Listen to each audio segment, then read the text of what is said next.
Hola, ¿qué tal amigos y amigas? ¿Cómo están? Bienvenidos y bienvenidas una vez más aquí al canal, en donde seguimos haciendo el año bíblico basado en las promesas que encontramos en la Escritura. Hoy ya es abril 6 y la promesa o el consejo lo encontraremos en Filipenses capítulo 2, versículo 11. Filipenses 2:11 dice, y toda lengua confiese que Jesucristo es el Señor, para gloria de Dios Padre.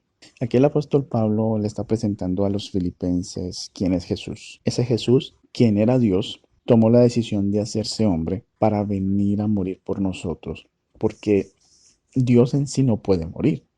Dios es el máximo gobernador del universo, es sí, la máxima esencia, o sea, es como inexplicable esa parte de Dios, esa esencia de Dios, pero Dios es lo máximo que hay en el universo, no hay nada más arriba de Él.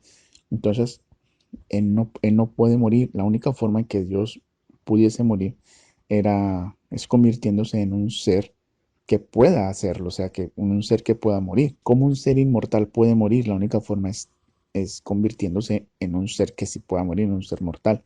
Por eso Dios sí, se transforma, por así decirlo, en Jesús, en un ser de carne.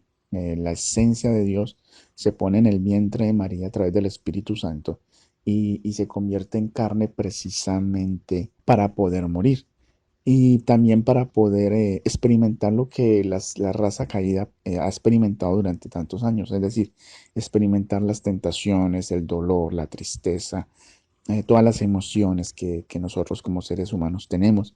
Así que Dios toma esa decisión de encarnarse en lo que fue el Hijo, lo que luego le dieron el nombre de Jesús, y dice aquí el apóstol que en ese nombre, en Jesús, debemos doblar toda rodilla, porque tenemos que reconocer lo que hizo Dios sí, a través de Jesús, de ese vehículo llamado Jesús. Y fue venir para morir por nosotros y demostrarnos que sí, sí podemos vencer el pecado. Danos esperanza de que en Él nosotros, aunque caigamos, nos podemos levantar. Y que algún día, así como Él resucitó y su cuerpo fue transformado de carne a espíritu, nosotros también, nuestro cuerpo va a ser transformado de carne a espíritu. Es decir, vamos a tener un cuerpo glorificado como el de Jesús, ya sin dolores, sin manchas, sin pecado. Así que en ese contexto, Pablo les está hablando a los filipenses y les dice que nosotros, sí, si nosotros nos ponemos en el lugar de los filipenses, porque las cartas que fueron escritas a esas iglesias trascienden hasta nuestros días. Así que lo que le dijo Pablo a los filipenses trasciende hasta nuestros días.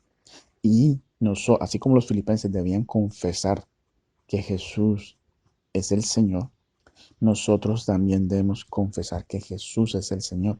Y la palabra Señor, podemos aquí hacer un estudio exegético de la palabra Señor, pero en realidad lo que significa, así hablando corto, es la palabra Señor en el griego es kurios, en la palabra griega del Nuevo Testamento es kurios, pero esa palabra kurios fue la misma palabra que se usó en la Septuaginta, que es la traducción de la Biblia del Antiguo Testamento en griego. Es decir, tomaron el Antiguo Testamento, la Tanaj, que se le llama el Antiguo Testamento, la Biblia hebrea, y la tradujeron al griego porque el griego era el lenguaje universal en los tiempos de Jesús, en ese periodo de tiempo, uno o dos siglos antes de Jesús, uno o dos siglos después de Jesús, era como el lenguaje común de la época usarlo, como el inglés hoy en día, un lenguaje muy universal. Es por eso que en la cruz, no sé si recuerdan que en la cruz aparece el nombre, la inscripción de Jesús, la ponen tres veces en hebreo, en latín y en griego, porque el latín era el idioma de los romanos, pero el griego era el idioma universal de esa época, en aquel periodo. Así que se reúnen 71 ancianos, dice la tradición, y traducen la Biblia hebrea al griego para que las nuevas generaciones que están creciendo, no aprendiendo hebreo, sino aprendiendo el griego, pues entiendan de mejor manera la Biblia. Y en esa traducción usan la palabra curios cada vez que aparece el nombre de Jehová. Cada vez que aparecía el Yahweh, entonces utilizaron la palabra curios para reemplazar el tetragramatrón, de Dios, el nombre de Dios. Y entonces el Curios reemplaza lo que sería ese nombre, lo que nosotros conocemos como Jehová en algunas traducciones, en nuestra tradición cristiana. El nombre Jehová se reemplaza por el nombre Curios.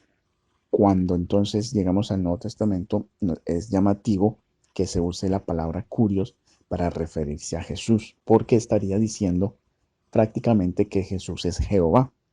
Estarían utilizando el Jesús el Jehová. También reemplaza la palabra Adonai. Y así que tenemos por un lado la palabra Adonai, que es la palabra que usaban los hebreos para referirse. Cada vez que veían el nombre de Dios, simplemente usaban la palabra Adonai para no pronunciar el nombre. Cuando leían Jehová, entonces ellos no decían Jehová, decían Adonai. Y así lo reemplazaban. Y la palabra Curios, entonces es un paralelo entre Adonai y, y el nombre de Dios. Y eso se aplica a Jesús. Entonces lo que está diciendo aquí Pablo en Filipenses 2:11 es que toda lengua que confiese que Jesús es Jehová o Jesús es Adonai, lo hace para la gloria de Dios Padre. En otras palabras, reconoce la deidad de Jesús y a esto al Padre le agrada porque al fin y al cabo ellos son uno solo, aunque se manifestó o se dividió en tres personas, eh, Padre, Hijo y Espíritu Santo, al fin y al cabo es un solo Dios. Y el mismo Padre pues vio cómo esa parte de él, por así decirlo, esa parte de Dios murió, fue maltratado, fue humillado antes de ir a la cruz y luego murió en la cruz, un objeto despreciable para la gente de aquel tiempo. Era un objeto despreciable la cruz, pero entonces muere su hijo y transforma el símbolo de la cruz en algo que hoy en día pues es muy significativo para nosotros los cristianos porque en la cruz fue que murió nuestro Salvador. Así que la invitación que nos hace Pablo es a reconocer que Jesús es nuestro Señor, Jesús es nuestro Adonai, Jesús es nuestro Jehová, que vino a morir por nosotros, vino a sufrir, vino a darnos ejemplo, vino a morir, pero también vino a resucitar. La invitación es muy clara, démosle el lugar a Jesús que se merece en nuestra vida. No siendo más, nos encontraremos el día de mañana. Que Dios les bendiga. Si te ha gustado este video, te invito para que te suscribas si no lo has hecho y para que le des clic en la campanita y de esta manera YouTube te avise cuando subo mi próximo video. También te invito para que escribas en la caja de comentarios y me dejes tus impresiones. Y si me quieres apoyar, lo puedes hacer también con un like, con un me gusta y también para que compartas este video a aquellas personas que tú creas que se pueden beneficiar con este tipo de contenidos.